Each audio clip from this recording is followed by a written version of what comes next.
Boyle, last time na Game 7 yung Ginebra tsaka TNT, nanalo kayo and at the same time yung last import laden conference yun. Eh, nandun ka, isa ka sa mga key figures na Game 7 na championship run na yun.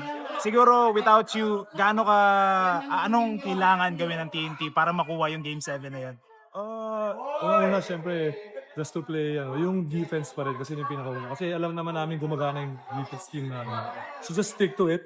And pagdating kasi sa game 7, ano na yun mati ano na yun parang kumbaga sa street ball, parang kailangan mo talaga gamitan ng utak Hindi na yung parang pag hawak mo yung bola, bara-bara lang, di ba? So kailangan nag-iisip ka talaga. Kasi hindi lang pride na nakaano dito at stake dito, hindi lang trophy, hindi lang ano, di ba? It's a history, di ba?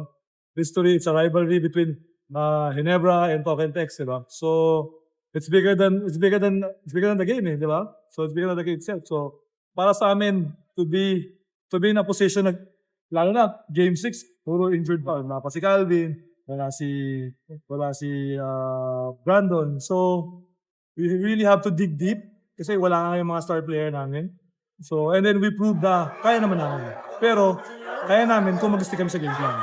So, every time na nasa huddle kami, everyone always shout, stick to the game plan, stick to the game plan. Kasi if we don't stick to the game plan, mahirapan kami, di ba?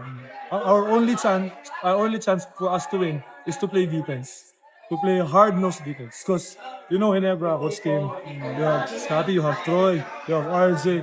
RJ, pag di mo babantay si RJ, automatic sure goal 3 points si RJ, di ba? Score talaga So, basically, play defense, play smart. Don't give the referee a chance na, siyempre, just the playoffs, konting gano'n mo lang, di ba? So, better na huwag talaga natin bigyan ng chance na sabi ko, yes, pipito talaga yung referee. Pero tayo, ano bang pwede natin i-adjust sa game? So, yun lang.